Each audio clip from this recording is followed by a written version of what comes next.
Hello again, everybody. This is James Bartley, and you're watching and listening to the Cosmic Switchboard Show. Our guest is returning friend Pierre Sabak to talk about his new book, Alien Invasion. And I'm really excited about this. Pierre is a pioneer in the field of scaphology, the study of text and mythology as it relates to ancient flying saucers, flying vessels, etc. And I thought that no one would be better to have right now to give us a historical perspective on what's going on in our skies than Pierre, who's been a very good friend of our show. So without any further ado, Pierre Sabak, welcome back to the Cosmic Switchboard Show. Right, thank you. It's great to be on. Thank you for inviting me again. So today we're going to be discussing my new book, Angelic Invasion. Basically, Angelic Invasion is looking at a topic which I refer to as New UFOlogy.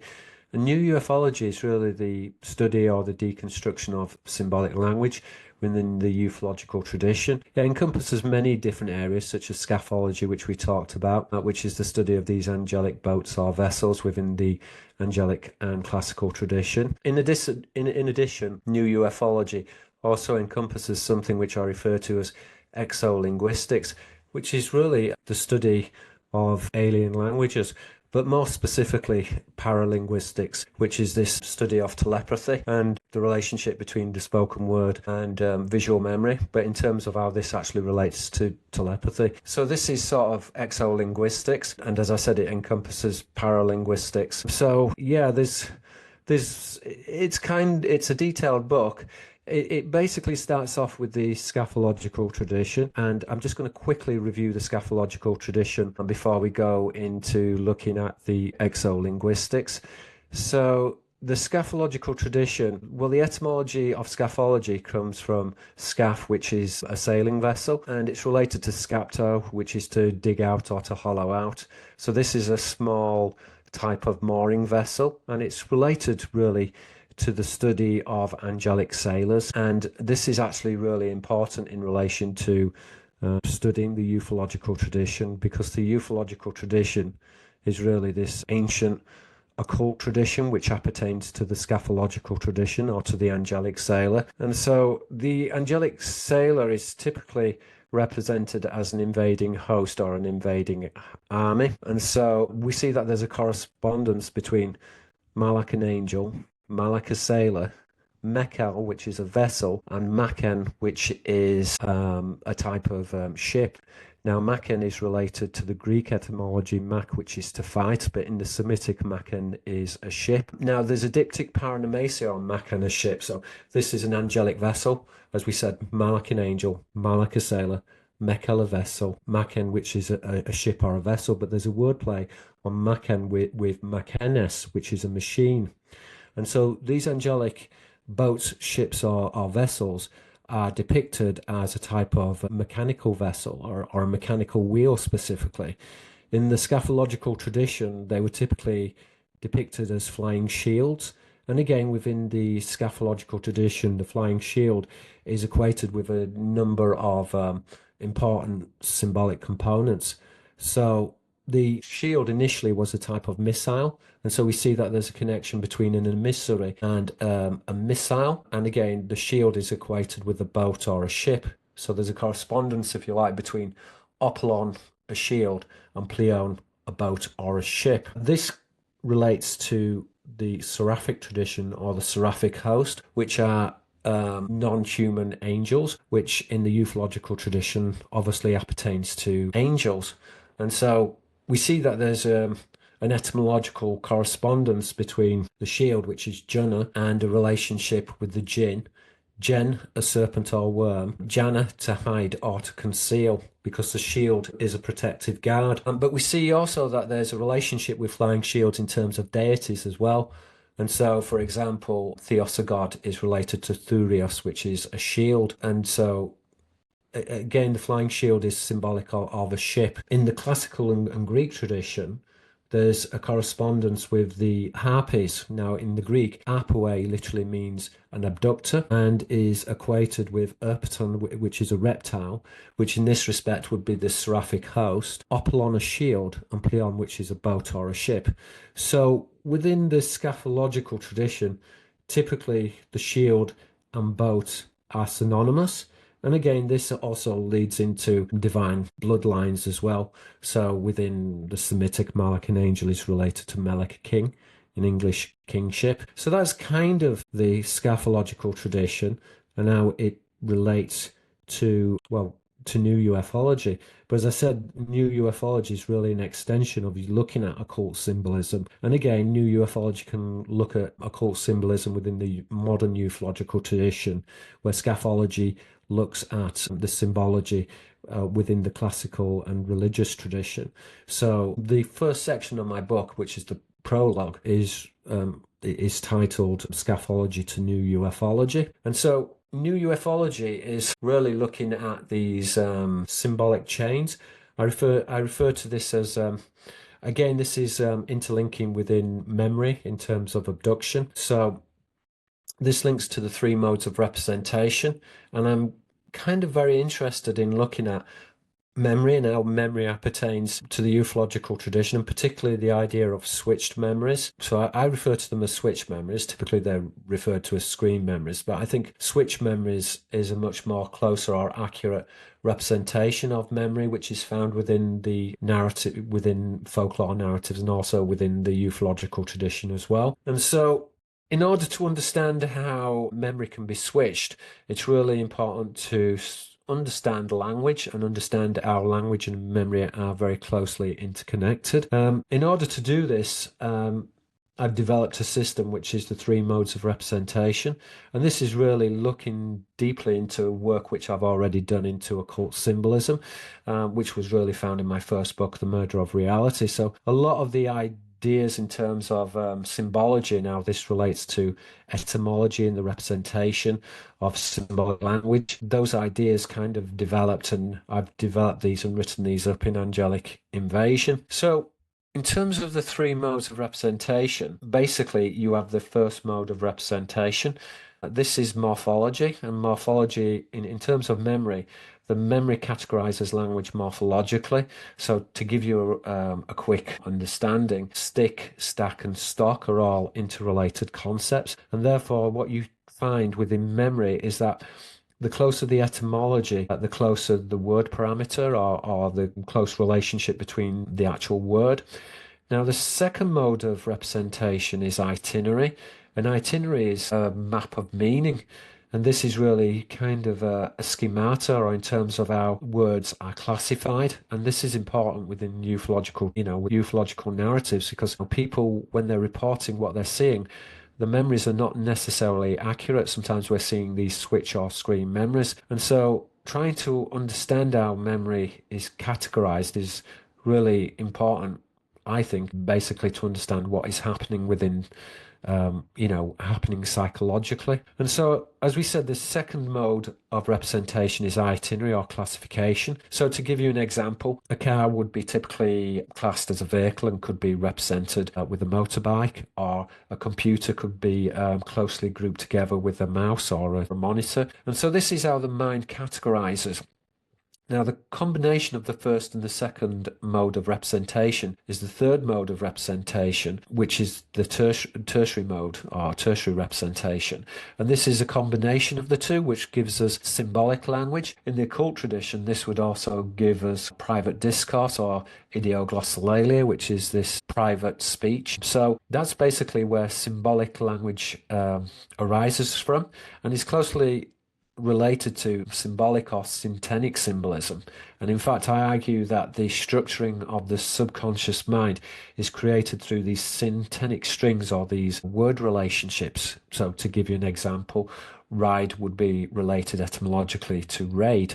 Brick would be related to block. So these are kind of very simplistic syntactic strings. Within a single language, this syntactic string is referred to as a syntactic string.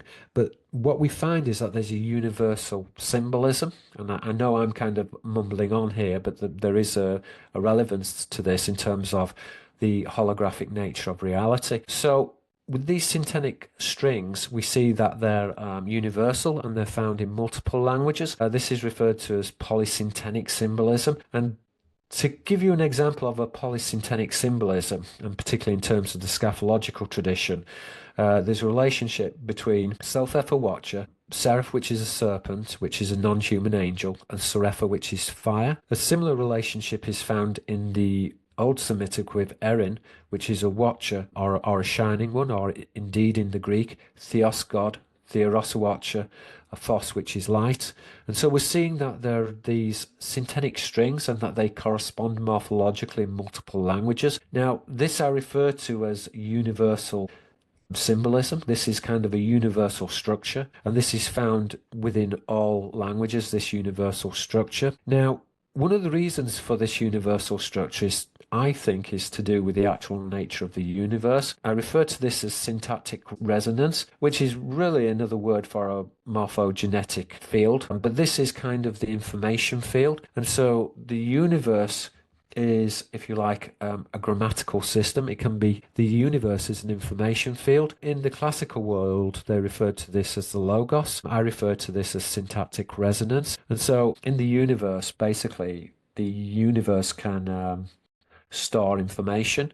It's structured very much like a fractal. So we're seeing that the universe is a fractal, or the holographic universe, and an extension of this idea is syntactic resonance, which is this fractal universe, which I refer to as the mirrorverse, because I think the mirrorverse is a really good way of explaining how the universe is a hologram, and in many respects the implicated order of ideas can be explicated. It can be expressed as a particle, as a physical form. And in quantum physics, this would relate to the waveform duality. So the relationship between the waveform and the particle. So the universe is, if you like, this information field, and it's created from these holographic plates. I refer to this as tectonic alligraphy. Tectonic alligraphy are these holographic plates, but there's a relationship here with a seismic pattern, and the seismic pattern is very important. It's important in terms of paratopological states, which are these alternative dimensions. And so earthquakes are very important in relationship to the opening of portals, and this relates to the holographic nature of reality. And we have circumstantial evidence to suggest that aliens are monitoring earthquakes, and there's a number of reasons for this. One is that earthquakes seem to be equated with the opening of these paratopological states, which are these alternative dimensions. And if we think of the universe as multiple holographic plates, which is this information field, the entities are monitoring this, but also this relates to something which I refer to as sign language.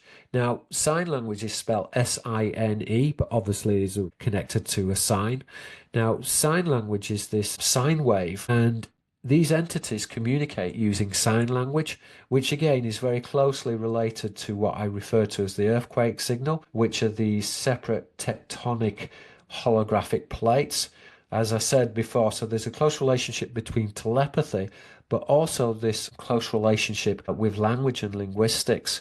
And so trying to get your head around, if you like, the fabric of space, or even the biology of space, which is this information field, it has very much strong connotations, both for the representation of telepathic language and in terms of how that signal is translated. It has implications in terms of communicating with non-local consciousness, which also includes physical entities. And sort of the premise of the book, it's a little bit hard to describe because again, first of all, this is the first time that I've been talking about this, and these are very complicated ideas, and I'm still trying to process a lot of the information myself and present it in a way which is accessible to the audience. But yeah, that's, if you like, a summary, a quick summary of the book. If you've got any questions, please feel free.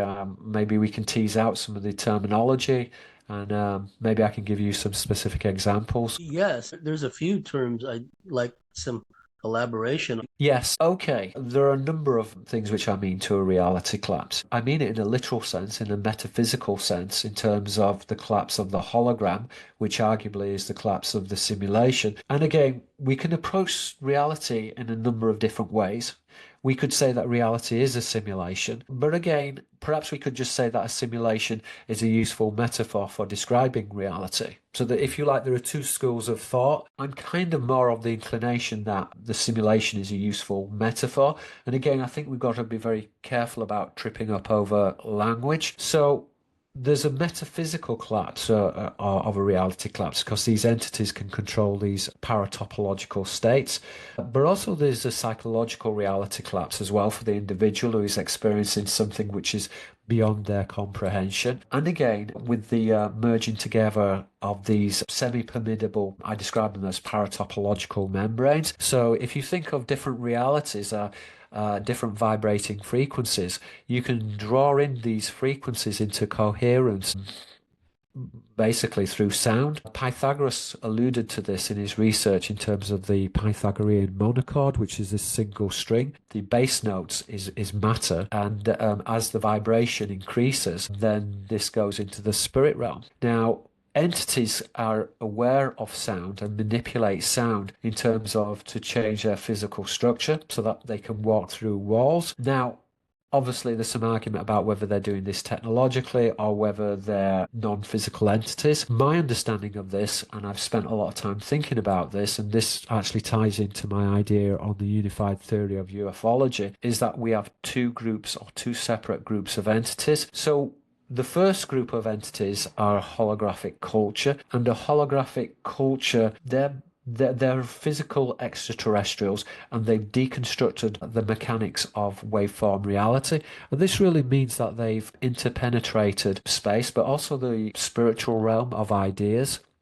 And then in comparison, or in conjunction, we have, if you like, inorganic entities. Now, I refer to this as an information field, but it's more than an information field, because it's an aggregate, and it's an aggregate which can individuate and manifest, and even the evidence is that this can materialize in a physical sense. So, and this interlinks with plasma, and very much it links very possibly to the representation of the Jin. So we have, if you like, these two realms or two realities, and in the middle we intersect in the middle.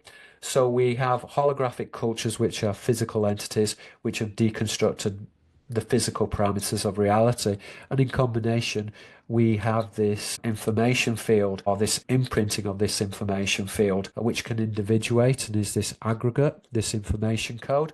And again, this information code links into the imaginal realm of ideas, in which Plato referred to as the universal forms or universal ideas. So this is, you know, in the New Age, this would be the Akashic records, but it goes back very much into Platonic ideas of universal forms. And this is a plasma field, okay? So the evidence is from the latest research, and I'm quoting research now from Professor Temporal and Professor Wickramasinghe. They wrote a paper, and they argued that plasma could be the most intelligent life form.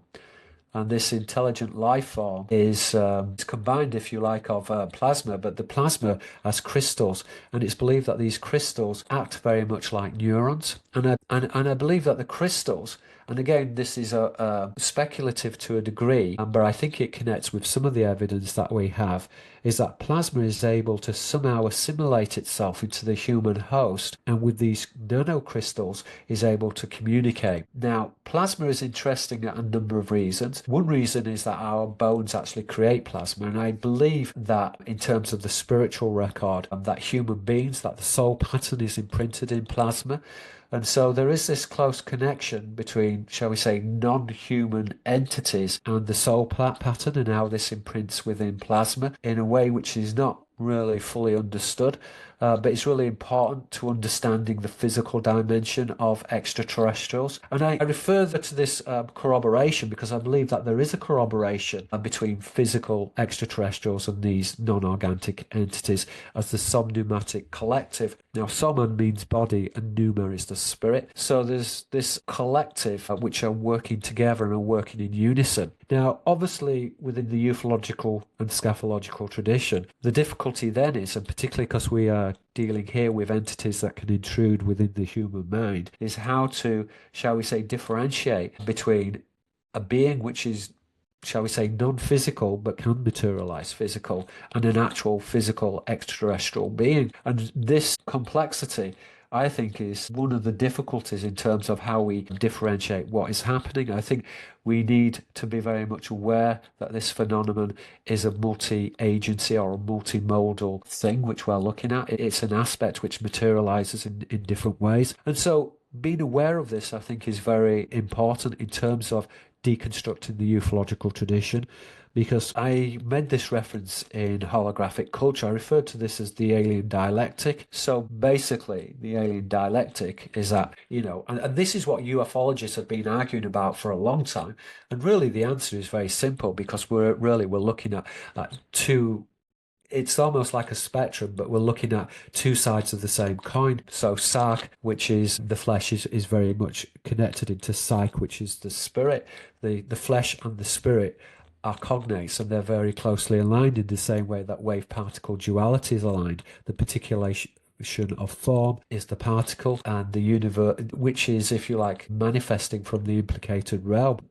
The implication from that is that physical life materializes from the realm of ideas, or the immaterial realm. This is what I was referring to earlier in terms of the biology of space. So yeah, this leads into how we actually deconstruct what we're looking at, because obviously both types of entities, whether it's physical or whether we're dealing with angelic sailors and physical entities or physical extraterrestrials, are able to intrude themselves into our mind. In addition to complicate the matters, it seems that physical extraterrestrial races are using plasma very likely as a type of AI, because it can store information. So they would be using this as a type of very sophisticated computing system, and they may be utilizing plasma also in terms of a type of satellite technology as well, in terms of interacting with humans, and again possibly also impregnating them with these type of nano neurotransmitters.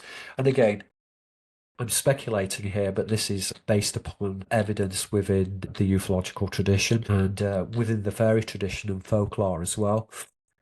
So, yeah, I don't know. Have you got any questions? Just a quick comment about the plasma, and the plasma being a living organism. That does make sense, because we live in a plasma electric universe, and plasma has been likened to people who have studied it, that there seems to be like a biological aspect to it in relation to when people study molecular biology or whatever the case may be, there's some connection there. And also, you were talking about earthquakes and influence of the sun and alien interest in seismic activity. Well, we know they fly in and out of volcanoes, like the big one in Mexico or near Mexico City. But I'm reminded of a big earthquake I was a part of in 1989. We were hit with what I call earthquake weather, or what they call in California earthquake weather. I was telling people, this is weird. There's something strange going on in the hours leading up to it. You couldn't even hear a bird chirp. You couldn't even hear an insect chirp. We were like in a vacuum stillness leading up to the hours of this big earthquake. If that earthquake lasted another 5 or 10 seconds, I wouldn't be here. So thank you for bringing that up. And you had some other terms that you referred to, one of which I find fascinating, a paradox switch. What did you mean by that? Yeah, okay. In my book, I look at 3 paradox switches. And I mean, a paradox switch at the basic level is just another term for a reality collapse. But the paradox switch, there are 3 paradox switches. So the first one is the witness paradox. And the witness paradox refers to, well, let's say 2 people will say, perhaps see an entity or something like that, and they experience what is ostensibly similar, but they may report facts which are quite different. I'm reminded of my friend Paul Sinclair. He details an account where he's walking on the cliffs with his friend, and he sees a red orb which is floating, a shining orb, but his friend said that it looked like a square and it was structured. When you look at folklore accounts and ufological accounts, this actually occurs quite a lot. And some of this, and I'm not obviously, witnesses can report things differently, and they can interpret things differently. There could be all kinds of different reasons for this, such as being short-sighted, etc. But I do think in some cases that this is to do with electromagnetic fields and how electromagnetic fields affects the brain. and particularly the relationship between language and memory. So that's the first paradox switch. And then the paradox switch is this switch or collapse in reality, this reality collapse. And again, this reality collapse can happen as a person enters a paratopological state, which is this, if you like, this controlled environment. Now, the paratopological state typically, and it's very interesting what you were saying about earthquakes, and this would actually make sense. Typically, there's a reduction within the audioscape. And so typically when people see fairies or when they communicate with extraterrestrial entities, or even if they see plasma as well, there's a reduction in the soundscape. Now, the reason for this is that there seems to be a cancelling of sound waves. And so if you have a sound wave front and another sound wave front, and they're of a similar level, they cancel each other out. And this leads to a reduction in sound. And this is so pervasive throughout ufology. So we have this cancellation of sound waves, which is very indicative of a paratopological state. Now, a paratopological state refers to a number of ideas. First, it refers to the osmosis of worlds and these semi-permeable membranes, which basically can melt into each other. If you like, a sound level, two worlds are coming into the same vibration. They're at the same consonance. And so this would refer to an heterodyne portal or heterodynamic portal in which these entities can come through. These portals do seem to be related to tectonic activity. And as I suggested earlier, that there's a metaphysical interpretation to this in terms of the holographic nature of the universe, and even in terms of the simulatory level of the universe. As I mentioned, this interconnects to sign language, which are sine waves or telepathy, and is closely concordant with the fractal ordering of language. So languages or universal structure are arranged according to these syntactic strings, and this relates to this syntactic resonance or this vibration, which is part of the information code. So they're all very closely entwined together. What we're dealing here really is a type of information pattern, and accessing the information pattern is basically accessing different dimensions. It's linked into telepathy, and it's also linked into accessing basically all information, because all information is stored within space. Professor Vopson makes the same types of implications himself in terms of his research. He argues that information, it doesn't deteriorate. It's not it's not like, shall we say, the physical world, but even the deterioration of the physical world, mass is converted into energy. And so what we're seeing is just basically this continuation, the continuation of the information pattern, which links into plasma, it links into the soul pattern. So that's sort of some of the ideas which are found within holographic culture. Yeah, I'm just wondering if you've got any ideas or...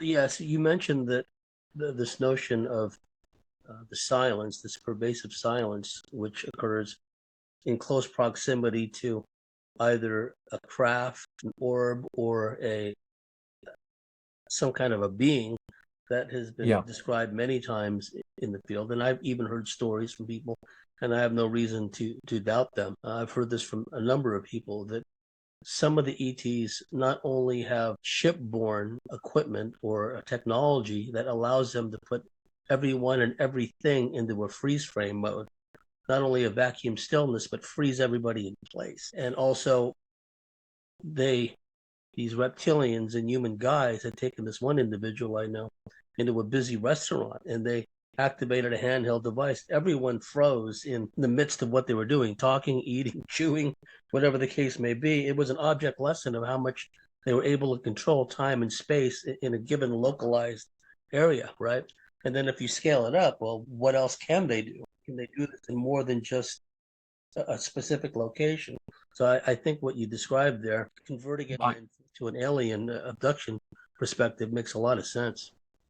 Yeah, I refer to this in Angelic Invasion as temporal editing. So they are able to edit time. We certainly have a case in the 1970s, I think it was 1974, the Igden case. He came across these entities, and he was hunting elk, and he shot his rifle, and he could see the bullet going through the air very slowly, and it hit something, and it made a splat noise, again, which is indicative of this dynamic field, this soundscape, which is very silent, it's very quiet. It's almost like I guess it's similar to snow. If there's a lot of snow, that tends to dampen the sound and it makes things very quiet. But typically, you don't hear anything. There's no birds, there's no insects.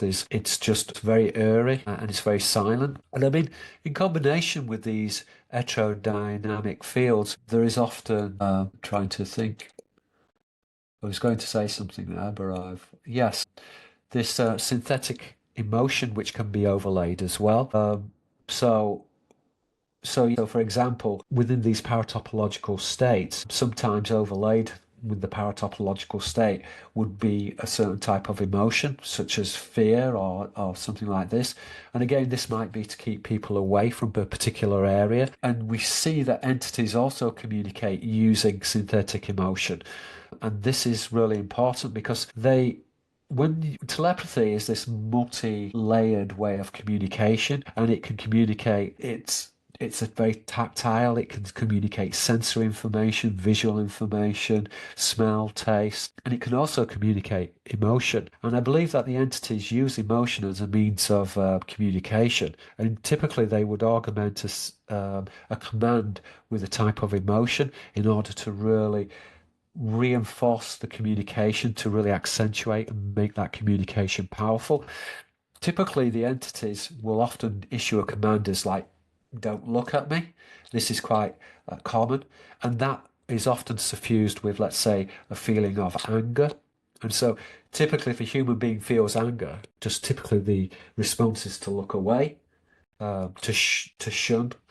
I think one of the reasons why the entities don't like humans looking at them is to do with telepathy, because telepathy is not just one way. It's this transmission of information, and it goes both ways. And this is something which I look at in terms of angelic invasion. I look at this idea of psychic mirroring. So this is inadvertent telepathic imprinting, where a person may pick up on a telepathic signal and act out something as a result of the entity. In the Philip and Ronald Kinsella, they're identical twins. In this case, Philip Kinsella, when this entity, it basically bent the glass. So again, we're seeing this kind of technology which can move electrons in a way. And again, I think this is closely related to the earthquake signal. And indeed, his twin brother went into this trance and he said, "There's an earthquake and Grandma's going to die." This is, if you like, the earthquake signal, which is related to this translocation of this entity through this door, through some type of molecular synthesizer. And so, yeah, we do see that, yeah. And sorry, I'm kind of losing my track of thought there, but yeah, if you've got anything to add to that, I'm sure what I was thinking of is going to come back again. It speaks to the ability of some of these beings, at least some of these civilizations, to be able to affect what mainstream scientists call the fabric of space and time in ways we don't quite understand. Their ability to move through solid objects, the ability to make abductees that they're taking move through solid objects when they're abducting them, what have you. So they have an understanding of frequency, density, resonance that we don't quite, at least in the mainstream sense, don't quite understand. So, your information is invaluable because it helps to break this down, deconstruct it on the etymological basis. One of the other terms that you were utilizing, the concept of a psychotropolis, city of the mind. Could you talk a bit about that as well? Yeah. Okay. So basically, as we mentioned before, with the induction of a paratopological state, which is typically a type of heterodynamic portal or the merging or osmosis of worlds. But with the psychotropical, we often see also that they control the psychological environment of the mind and they communicate through the mind. And typically they communicate through the mind using ideas and a visual stimulus. But again, they can use the mind and manipulate the mind. And so certainly in cases of abduction, we'll see many cases of where, so for example, within the ancient world, the satyrs were said to put people into stupors or to put them into this trance-like state. Again, the etymology of satire, although from the Greek, it's really coming from the Arabic etymology, satir, which is to hide, cover, or conceal. And again, This is because this closely is concordant with the traditions of the jinn. So a satyr is represented as a goat. The goat is used to represent a type of jinn because the etymology of jinn is related in the Arabic to jana, which is to hide or to conceal. And this is really the concealment of the occult tradition. Occult means to conceal. And as we can see, there's an etymological connection with occult and ocular, or the eye. And this is because the eye refers to the watcher, Sophefa watcher, a seraph, a serpent, Serapha, which is fire, which is another word for a jinn, or those who are born from smokeless fire.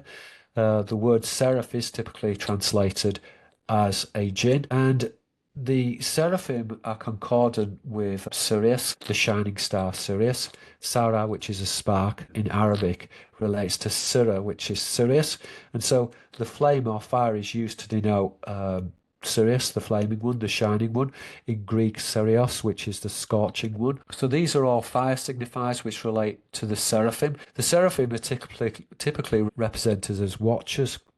So, in the Apocrypha traditions, Amram, who is Moses' father, talks to one of the watchers, and it states that the watcher had the face of a viper. So these watchers are they're dragon-like or seraphic in their appearance. And again, the etymology of drakon in the Greek is related to drakos, which is eye, drakain, which is to watch. Again, the seraphim and the dragon are concordant with the worship of the deities as well. So we see in Greek, for example, and this is a polysyntenic string. So this is a syntenic string which translates into another language. So Theos a god and Theros a watcher is equated in Aramaic with which is a watcher, and so I'm just trying to remember what I was trying to say there. Sophef a watcher, Seraph a serpent. Yes, but it's Theos a god, Theros a watcher in the Greek, and it cross translates. So we've got Seraph and Sophef, which is a watcher, which is a type of seraphim.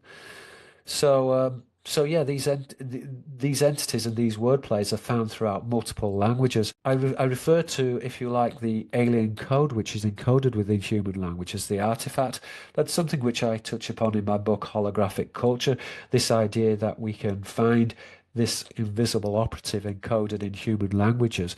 And this is universal. It's not just found within one language, it's found in multiple languages, and it's encoded in these polysyntenic strings, which, as I've adverted to before, actually reveals this universal structure, this universal code, which has cosmological implications, both in terms of the holographic nature of reality and in terms of how the language is like a fractal. It's ordered like a fractal. So this is something we need to be mindful of. And as I've suggested, this interlinks with them in very profoundly in terms of metaphysics and how this relates to these entities and their understanding of time and space and their manipulation of this universal structure or this implicated realm, this realm of ideas, this spiritual realm. And I'm sure you've come across this yourself in terms of the ufological tradition, that there is this spiritual component where in near-death experience, aliens or non-human entities are often seen. And this is something which was documented in Professor Ring's work in terms of near-death experience. So, and this would make sense in terms of my idea regarding the unified theory of ufology, which the idea that there is this somnambulic collective with these physical extraterrestrial entities, but they have this spirit technology and they understand the imprinting of the soul pattern. They understand the relationship of plasma and how plasma can store information. I believe that they use this in their own databases and in their own computers. They use plasma, and plasma is intelligent. I believe it can individuate. I think that there's good evidence to suggest it can individuate and it can materialize physically. I think the question is also, if plasma is this universal pervasive consciousness, which is like this supercomputer beyond all dreams, and plasma as the basic building blocks or the basic chemical components, does this mean that plasma can actually, that it's also technological, that it can create physical technology? It could perhaps create a human being, a genetic perfect simile of a human being. I think these are ideas which need to be explored further. And although they may sound very far out, as what you said, we're dealing here with very advanced technologies and very advanced understanding of what we define and what we mean by space, which is much more like a living system, a living ecosystem. The key concepts, because one thing that plasma physicists note, and especially as it relates to stellar and galactic formation, is that what is seen in the plasma physics labs can be scaled up. It's scale invariant. You can see what's in the lab played out in real time in stellar galactic formation, universal indeed. So it makes sense that the plasma field would be somehow, might as well be connected with the information field. And there's also a fractal aspect to it as well, because if it's scale invariant, if you see a small sample of it play it out on a galactic universal scale, and potentially all the information in the information field can be contained within a small fractal of it. Well, that it would explain a lot. Also, the footage from the SOHO, the Solar Heliospheric Satellite that observes the sun, we're constantly seeing gigantic ships, planet-sized and bigger, not just spherical ships, but irregularly shaped, very odd-looking constructs, but gigantic. Literally, it's sometimes drawing plasma into it from the sun. So clearly, they have a way of assimilating that power source, because the sun is, stars in general are dynamos, essentially plasma dynamos. So I think those are all key concepts. I think it would be a good time to take a break right now. We've had a very fascinating discussion. Could you tell our listeners and viewers where they can find your work and your books, Pierre? Okay, my work can be found at Pierre Sabak Books. If you just type that in as one word, then that should come up somewhere at the top of the page. If you just put in my name, Pierre Sabak, and you want to find my work, you'll have to go further down the page. It might be on second or third page to find my website. And my website has a picture of me, so it's pretty clear that it's my website. And I'm the only person who sells my books. I don't sell them on Amazon. I just sell them privately. So if you want to get a signed book, then please go to my website, Pierre Sabak Books. Thank you. And to our dear listeners and viewers out there, if you like what we do, if you believe in what we do, please go to the CosmicSwitchboard.com, sign up and become a member, and we'll see you at the top of the next segment.